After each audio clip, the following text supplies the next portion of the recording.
Hello everyone, स्वागत है सभी का इंजीनियर्स वाला में। तो आप देख सकते हैं जो आप रिक्वेस्ट कर रहे थे कि सर यहाँ पे जो CBT 2 जो शिफ्ट हमारे पास में कैंसिल हो गया था, सेकंड शिफ्ट, तो सर ऐसे कुछ टॉपिक्स लेकर आइएगा कि जिससे अपन प्रोबेबली अंदाजा लगा सके कि हाँ यहाँ से क्वेश्चन आ सकते हैं।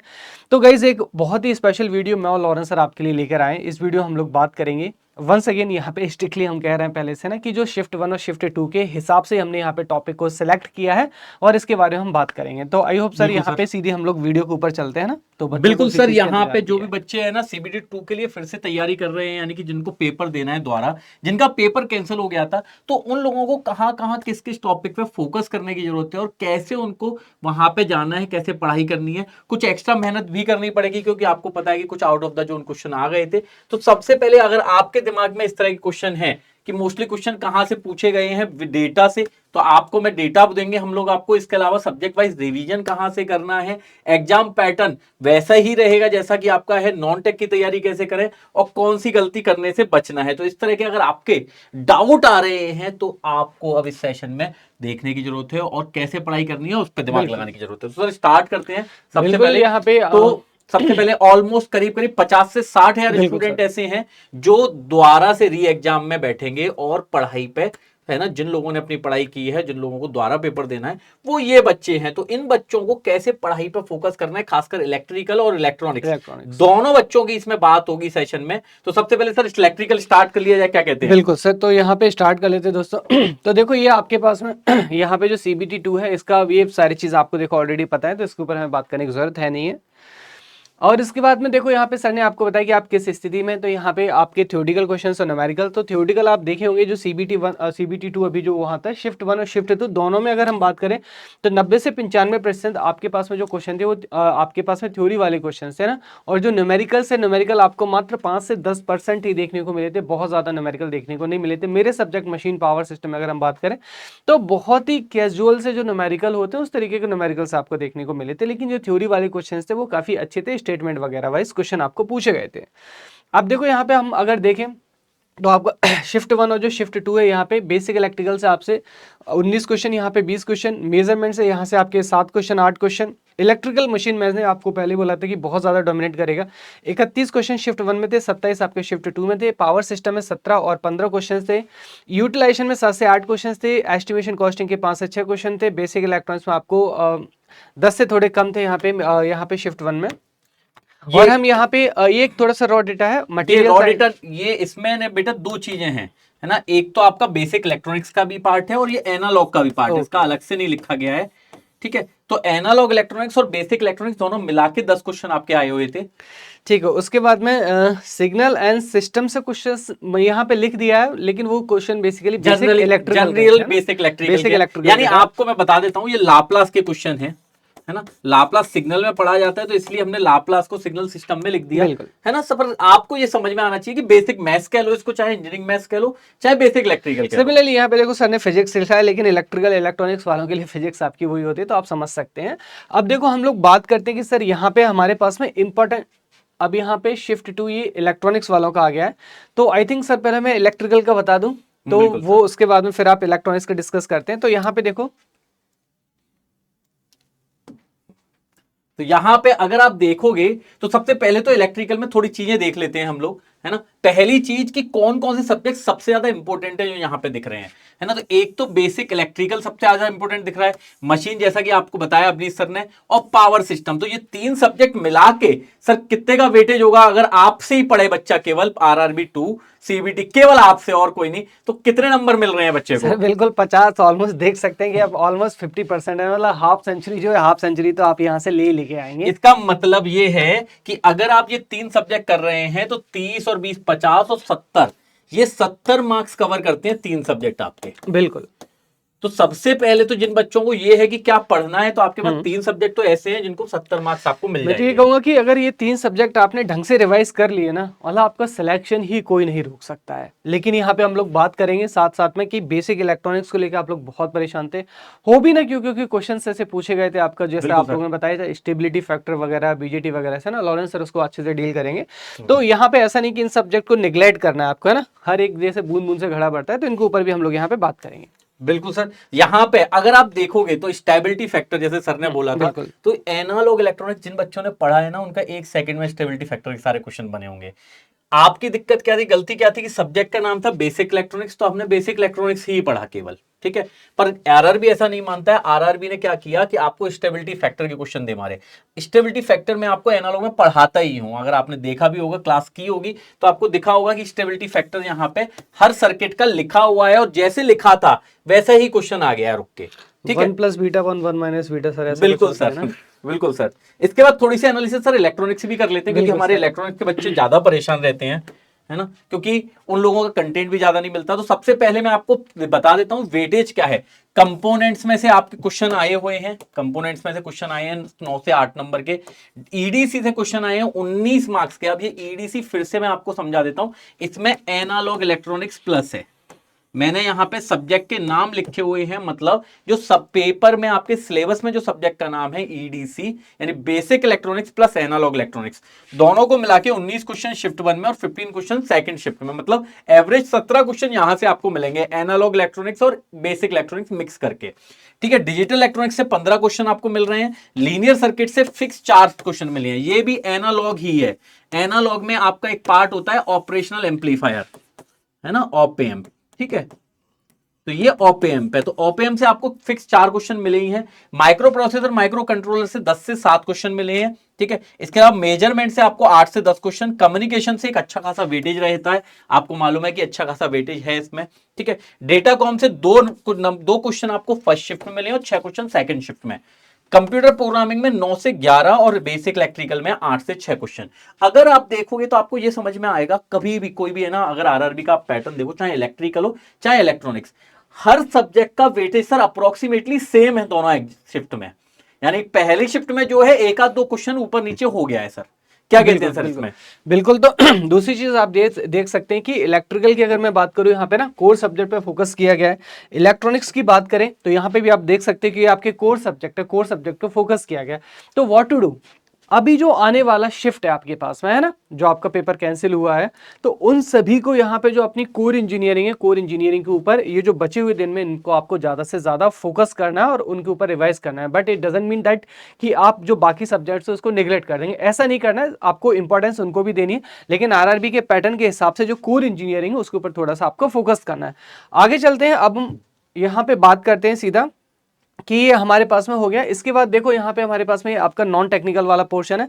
मैं आपसे फिर से कहूंगा कि यहाँ पे टेक्निकल के साथ साथ में नॉन टेक्निकल जिसका अच्छा हो गया ना, क्योंकि अच्छा खासा 50 नंबर है आपके पास, मतलब 50 क्वेश्चन है बेटा, तो जिसका भी अभी पोर्शन अगर खराब है तो अभी देखो दिन है आपके पास में, समय है। जो जो एग्जाम में आपसे गलतियां हुई है, चाहे वो पॉलिटी हो, एनवायरमेंट हो, कंप्यूटर हो, आपके पास में इन पे फोकस कर लीजिएगा अच्छे से। आपके पास में इंजीनियर्स वाला चैनल पे one shot videos non technical के पड़े हुए हैं, अभी भी वहां पे सारी चीजें, तो उनसे भी आप यहाँ पे हेल्प ले सकते हैं। इसके बाद हम सीधा बात करेंगे यहाँ पे इलेक्ट्रिकल में इंपॉर्टेंट टॉपिक के बारे में। तो देखो ये तो लॉरेंस सर ने आपको बता ही दिया था कि कोर इंजीनियरिंग पे यहाँ पे आपको फोकस करना और क्या क्या हमारे पास में आया। तो जैसे बेसिक इलेक्ट्रिकल है, मशीन है, पावर सिस्टम है, बेसिक इलेक्ट्रॉनिक्स और मेजरमेंट। अब इनके अंदर आपको रेस्ट ऑफ टाइम में क्या क्या रिविजन करना है, इसके ऊपर हम लोग बात करते हैं। तो देखिए सबसे पहले मैं यहाँ पे बात करूंगा, तो आप देख सकते हैं यहाँ पे आपके पास में ट्रांसफार्मर की अगर हम बात करें तो ऑल्दो आपको रिवीजन तो पूरा करना है ना, ऑल्दो आपको रिवीजन बेटा यहाँ पे पूरा करना है, लेकिन आपको जो बचा हुआ टाइम है, इस बचे हुए टाइम में भी आपको क्या करना है, जैसे कि ट्रांसफार्मर के लॉसेस हैं, यहां से बहुत क्वेश्चन आपने देखा, 2 क्वेश्चन आए थे एडी करंट लॉसेस के ऊपर, है ना। तो ट्रांसफार्मर के जो लॉसेस हैं, लॉसेस बहुत इंपॉर्टेंट है, तो इनको डिटेल में आपको पढ़ना है। मैंने डिटेल में आपको बहुत ज्यादा पढ़ाई भी है, 4 घंटे में लॉसेस ही पढ़े थे। ट्रांसफार्मर की इफिशियंसी पे इस बार क्वेश्चन आ सकता है। देखो एक चीज यहां पे बेटा समझना बहुत जरूरी है, जरूरी नहीं है कि जैसा पेपर आया था वैसा ही आएगा, it may be and it may not be. तो हमें दोनों ही केसेस के लिए तैयार रहना है, तो always prepare for the worst condition. अच्छा आएगा तो वो सबके लिए रहेगा। इसके बाद इफिशियंसी, ऑटो ट्रांसफार्मर के ऊपर काफी क्वेश्चंस आए थे, तो गाइज इसको एक बार फिर से अच्छा कर लेना। अगर आपको यहाँ पे आपने सेल्फ स्टडी की है तो इसके लिए मैं बुक बता देता हूँ। ऑटो ट्रांसफार्मर आपका जो अशफाक हुसैन है, अशफाक हुसैन में काफी अच्छा दिया गया, आप उसको रीड कर सकते हैं। उसके बाद में स्टार डेल्टा कनेक्शन हो गया हमारे पास, वोल्टेज रेगुलेशन। डीसी मशीन की बात करें तो इसका कंस्ट्रक्शन और इसके फंक्शन जो भी पार्ट्स हैं वो बहुत इंपॉर्टेंट है। स्पीड कंट्रोल बहुत अच्छे से कर लेना, एक दो क्वेश्चन आपका 100% आने के चांसेस है। टॉर्क और उसके एप्लीकेशन, ये वाला पोर्शन बहुत डोमिनेंट हुआ था, टॉर्क और एप्लीकेशन। यहाँ पे बहुत सारे एप्लीकेशंस आपके मशीन के निकल के आए थे। सिमिलरली इंडक्शन में आपको इसके रोटर पैरामीटर्स है ना, अभी जो शिफ्ट कैंसिल हुआ था उसमें 2 क्वेश्चन देखने को मिले थे रोटर पैरामीटर्स में से, तो आपको इस पे बहुत अच्छे से फोकस करना है। उसके बाद में जो सिंगल फेज है, सिंगल फेज में उसके एप्लीकेशन बहुत ज्यादा इंपॉर्टेंट है, एटलीस्ट आपको 2 से 3 क्वेश्चन देखने को मिल जाएंगे। इसके बाद में अगर हम करें यहाँ पे सिंक्रोनस की, तो सेलिएंट पोल और सिलेंड्रिकल रोटर आपको अच्छे से देखना है, उसका voltage regulation, slip test, SCR, synchronous motor के वी कर्व और यहाँ पे ओवर एक्साइटेड और अंडर एक्साइटेड मोड जरूर देखना है, आपको 2 से 3 क्वेश्चन पक्का मिलेंगे। उसके बाद सैडेड पोल और reluctance motor. Now come to power system, तो पावर सिस्टम में आपको जनरेटिंग प्लांट बिल्कुल भी नहीं छोड़ना है, सारे के सारे पढ़ के जाना है, 1 लाइनर क्वेश्चन आपको मिल जाएगा। इकोनॉमिक्स ऑफ पावर सिस्टम में आपको जो फॉर्मुलाज होते हैं, लोड फैक्टर हो गया हमारे पास में, डाइवर्सिटी फैक्टर हो गया, ये सब करना है। ट्रांसमिशन लाइन में आपको उतना डिटेल में नहीं जाना है ना, ट्रांसमिशन लाइन में सिंपल आपको जो यहाँ पे मॉडल्स वगैरह है ना, उनके सीधे सीधे यहाँ पे फॉर्मूला और उनके जो क्लासिफिकेशन वगैरह देखना है। केबल और केबल इंसुलेटर और डिस्ट्रीब्यूटर, ये टॉपिक अभी बहुत ज्यादा डोमिनेट किया था, स्पेशली डिस्ट्रीब्यूटर्स है ना, बहुत डोमिनेट किया था, तो आपको ये टॉपिक सिंपल टॉपिक है, छोटे छोटे अच्छे से कर लेना। स्विच गियर एंड प्रोटेक्शन में आपको रिले और सर्किट ब्रेकर के एप्लीकेशन पे फोकस करना है। टाइप्स ऑफ फॉल्ट में आपको सिर्फ इसका जो बेसिक्स है वो देखना है। अगर हम बात करें यहाँ पे किसके बारे में, मेजरमेंट के बारे में, तो वॉट मीटर और एनर्जी मीटर और सीटीपीटी, ये 3 टॉपिक बहुत इंपॉर्टेंट है, इनको बहुत अच्छे से करके जाना।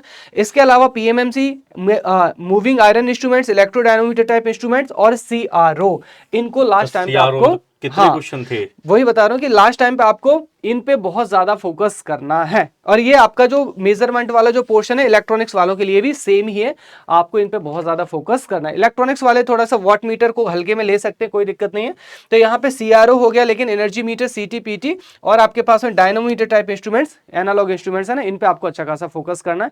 तो लेकिन यहाँ पे बस एक चीज और बेटा, कि आपको इनके साथ में ना दूसरी चीजों पर भी फोकस करना है, लेकिन ये आपके मेन टाइम के लिए इंपॉर्टेंट है। नेक्स्ट अगर हम बात करें यहाँ पे बेसिक इलेक्ट्रिकल नॉलेज, सर आप। बिल्कुल सर, तो यहां पे अगर आप बेसिक इलेक्ट्रिकल की बात करेंगे तो बेसिक इलेक्ट्रिकल में ये जनरली सिलेबस है, तो मेन चीजों की बात कर लेते हैं, कहां से आपको क्वेश्चन देखने मिल सकते हैं आगे चल के। तो सबसे पहले अगर आप बात करोगे तो कंसेप्ट ऑफ रेजिस्टेंस कैपेसिटेंस, इसके जरूरी है, ये देखना जरूरी है, इससे पेपर में क्वेश्चन इस बार आ सकता है क्योंकि पिछली बार नहीं आया। किरचॉफ्स लॉ आपको आने चाहिए, लॉ सारे आने चाहिए, यानी यहां तक तो मैं सबके लिए कहूंगा कि ये सब कुछ आना चाहिए, क्योंकि यहां से कहीं से भी क्वेश्चन आ जाएगा। ठीक है, अब आपके पेपर में कहां से मेन क्वेश्चन आए हैं जिनकी आपकी बात करी जाए, तो एसी फंडामेंटल, पावर में से आपको क्वेश्चन आया हुआ है, तो पावर में से क्वेश्चन आपको याद रखना है। आरएमएस का क्वेश्चन आ सकता है, ध्यान रखिएगा, तो सारी पल्स का आरएमएस आपको याद रखना है क्या होगा। ठीक है, इसके अलावा फ्लक्स और एमएमएफ रिलक्टेंस, इनके बारे में आपको पेपर में क्वेश्चन आपको दिखेगा, 1-2 क्वेश्चन आराम से दिखेंगे। मटेरियल्स में आपको मैग्नेटिक मटेरियल्स का एक क्वेश्चन इस बार भी आया हुआ है, तो आगे भी उम्मीद की जाएगी कि एक क्वेश्चन यहां से भी आ सकता है। साथ में आरएलसी रेजोनेंस, रेजोनेंस से आपको अच्छे क्वेश्चन मिले हैं देखने के लिए, और इस बार भी मिलेंगे। तो ये टॉपिक ऐसे हैं जिनसे आपको पढ़ाई करनी ही करनी है, करके ही आना है क्वेश्चन, है ना, यहां पे आपको मिलेगा। और एक और चीज जो मैं आपको बता देता हूं वो है बेसिक मैथ्स। बेसिक मैथ्स के क्वेश्चन भी मिले हैं, जैसे कि जे के ऊपर मिल गया है, तो जनरली आपको जे वैसे एसी में भी मिल जाएगा, एसी का कंसेप्ट अगर आपने मुझसे पढ़े हैं तो वहां पे भी मैंने आपको अच्छे से सिखाया हुआ ना, बेसिक मैथ्स के क्वेश्चन है। ठीक है, तो वो भी बेसिक इलेक्ट्रिकल में आ जाएंगे। इसके अलावा अब मैं बेसिक इलेक्ट्रॉनिक्स की बात करूं, तो बेसिक इलेक्ट्रॉनिक्स में और एनालॉग इलेक्ट्रॉनिक्स में आपको इलेक्ट्रिकल वाले बच्चों की बात करी जाए तो बीजेटी पे बहुत अच्छे से फोकस करके चलना है।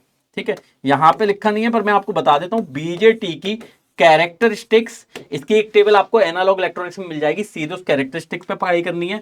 और साथ में इसके स्टेबिलिटी फैक्टर वगैरह आपने देख लिए होंगे, अब तो जब पेपर में आए हैं तो अच्छे से दिख गए होंगे। ठीक है, तो बीजेटी को आपको बहुत अच्छे से देखना है। लो फ्रीक्वेंसी मॉडल के बारे में पढ़ लीजिएगा थोड़ा सा, शायद एक क्वेश्चन आपको देखने मिल जाएगा मॉडल पे। ठीक है, low frequency model H parameter पे आपको शायद एक क्वेश्चन देखने मिल जाएगा। साथ में आपको जीनर डायोड को थोड़ा सा पढ़ लीजिएगा, क्योंकि जीनर डायोड पे भी क्वेश्चन आ सकता है।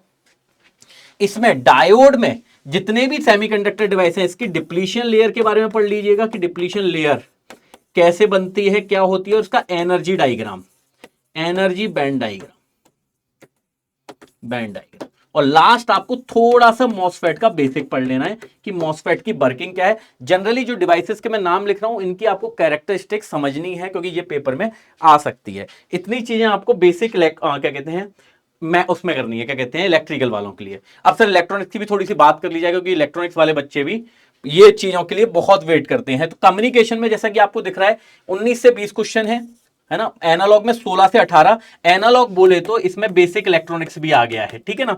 साथ में डिजिटल इलेक्ट्रॉनिक्स में 12 से 15, बेसिक इलेक्ट्रॉनिक्स में 5 से 7, अच्छा यहां पे अलग से ही है, सॉरी, ठीक है, 5 से 7 क्वेश्चन, और बेस इलेक्ट्रॉनिक कंपोनेंट में 9 से 10 क्वेश्चन। अब आपको सबसे ज्यादा जरूरी जो दिख रहा है यहां पे वो 2 सब्जेक्ट हैं, एक है एनालॉग इलेक्ट्रॉनिक्स, एक है कम्युनिकेशन। ये दोनों ही सब्जेक्ट एक अच्छा खासा वेटेज लेके चले हैं। तो इन दोनों सब्जेक्ट का अगर मैं सिलेबस देखूं तो आपको मैं सबसे पहले बता देता हूं कि कहां कहां से क्वेश्चन आएगा। आपको मॉड्यूलेशन टेक्निक से आपको कम से कम 2 से 3 क्वेश्चन मिल जाएंगे, आराम से मिलेंगे। यानी इस बार मैं आपको बता देता हूं, इसमें एएम हो गया, एफएम हो गया, इसके बारे में दोनों के बारे में पढ़ना है। और जितनी भी चीजें मैं लिख रहा हूं इनकी सबकी आपको एप्लीकेशन भी पता होनी चाहिए, कहां कहां यूज होते हैं ये। तो जितने भी हैं, चाहे वो एएम हो, एएम की टेक्निक हो गई, चाहे वो डीएसबी, एससी, एसएसबी, वीएसबी, जो भी टेक्निक्स हैं, है ना, एफएम की फेज मॉड्यूलेशन, फ्रीक्वेंसी मॉड्यूलेशन, दोनों के बारे में आपको उनकी एप्लीकेशंस भी होनी चाहिए और इनका नेचर भी पता होना चाहिए। ये फॉर्मूले आपको सब कम्युनिकेशन की मेरी क्लास में आराम से मिल जाएंगे। ये यूट्यूब पे नहीं मिलेंगे, तो आपको पेड क्लास के ही मेरी क्लास पूरी देखनी पड़ेगी। साथ में मल्टीप्लेक्सिंग पे आपको एक क्वेश्चन इस बार मिल सकता है, क्योंकि पिछली बार मल्टीप्लेक्सिंग पे कोई क्वेश्चन नहीं आया था। इनके डीमॉड्यूलेशन भी आपको याद रखने हैं, डीमॉड्यूलेशन, ठीक है। डिजिटल टेक्निक्स में पीएएम, पीडब्ल्यूएम, पीसीएम, ये सारी चीजों के बारे में पढ़ना है। ये आपको पढ़ाया गया है बकायदा, तो इनके बारे में पढ़ना है। पीएलएल के बारे में आप देखेंगे तो पीएलएल एक संसार है, तो इसकी एक केवल डिटेलिंग पढ़ लेना कि क्या होता है, क्या एप्लीकेशन है, कैसे काम करता है, आपको इसमें क्वेश्चन मिल जाएंगे। अगर आप ये उम्मीद करें कि 100% आप यहां से कहीं से भी क्वेश्चन करके 100% सॉल्व कर सकते हैं, तो वो पॉसिबल नहीं होगा, ठीक है। साथ में अगर मैं बात करूं तो एनालॉग इलेक्ट्रॉनिक्स में अगर आप बात करेंगे तो पीएन डायोड पे डिप्लीशन, जो मैंने अभी बताया था, कैरेक्टरिस्टिक्स ऑफ बीजेटी और डायोड, ये सारी चीजें आपको पढ़ के रखनी है। एम्पलीफायर्स में एक नई चीज आ गई थी, फीडबैक एम्पलीफायर। तो फीडबैक क्या होता है ये आप देख लीजिएगा, है ना। ये आपको शायद कहीं मिले, पर फीडबैक जनरली आपका पैटर्न फॉर्मूला यही होता है 1+a बीटा, जिसमें बीटा होता है फीडबैक फैक्टर। ये फॉर्मूला याद रखना है, इससे ही आपके सारे क्वेश्चन बन जाएंगे, ठीक है। ऑपरेशनल एम्पलीफायर में इन्वर्टिंग, नॉन इन्वर्टिंग और डिफरेंशियल मोड तीनों याद रखने हैं, और ऑपरेशनल एम्पलीफायर की कैरेक्टरिस्टिक, इससे आपका हो जाएगा। डिफरेंट टाइप ऑफ आईसी आप गूगल पे सर्च करके उनके बारे में भी थोड़ा बहुत पढ़ सकते हैं, ठीक है। डिजिटल इलेक्ट्रॉनिक्स में आपको कॉम्प्लीमेंट के क्वेश्चन देखने के लिए मिले हैं, तो वो याद रखना है। कॉम्बिनेशनल सर्किट के बारे में देखना है, तो ये चीजें आप देख सकते हैं। तो ये है आपका पूरा का पूरा इलेक्ट्रॉनिक्स का पैटर्न। अब आपको तैयारी कैसे करनी है तो इसकी भी बात कर लेते हैं एक बार सर। बिल्कुल। तो देखिए दोस्तों, अगर आपको कोई भी दिक्कत आ रही है इलेक्ट्रिकल इलेक्ट्रॉनिक्स के ना, ये आपको यूट्यूब पे प्लेलिस्ट में सारी चीज़ें मिल जाएंगी। यहाँ पे ना पूरे टीम सेशन मिल जाएगा, यहाँ पे पूरा रिवीजन है। उसके बाद देख सकते हैं लॉरेंस सर, गौरव सर, कृष्णा सर, मेरा है ना, गौरव सर का। तो ये सारी चीज़ें आपको यहाँ पे वन शॉट यानी आपको दो तरह की चीजें मिल जाएंगी, एक तो वन शॉट कंसेप्ट आपको सब सब्जेक्ट के मिल जाएंगे, और डॉक्यूमेंट न्यूमेरिकल भी। इसमें इलेक्ट्रॉनिक्स वालों के लिए कम्युनिकेशन नहीं होगा, तो इलेक्ट्रॉनिक्स से जो भी बच्चे हैं कम्युनिकेशन के, वो मेरी पेड क्लास से ही पढ़ पाएंगे, वो यहाँ पे यूट्यूब पे आपको नहीं मिलेगा। तो दोस्तों आपके लिए सारी चीज अवेलेबल है ना, हालांकि ये आप देख सकते हैं इंजीनियर वाला चैनल ये पे, भी आप देख सकते हैं, सारे प्रैक्टिस क्वेश्चंस हैं जो आपको कहीं ना कहीं कनेक्ट करेंगे। ये पेपर में ये क्वेश्चन आए नहीं है पता नहीं है, पर इस जैसे ही क्वेश्चन कुछ आएंगे। बिल्कुल। इसके अलावा देखिए दोस्तों, अगर कोई भी दिक्कत आती है, Abhinesh sir PW, Lawrence sir PW, है ना, यहाँ पे टेलीग्राम पे जाइए, सर्च कीजिए, ज्वाइन हो जाइए। यहाँ पे हम लोग कनेक्टेड हैं, आपके सीनियर्स कनेक्टेड हैं जो सिलेक्टेड हो चुके हैं, तो आप कोई भी एडवाइस ले सकते हैं।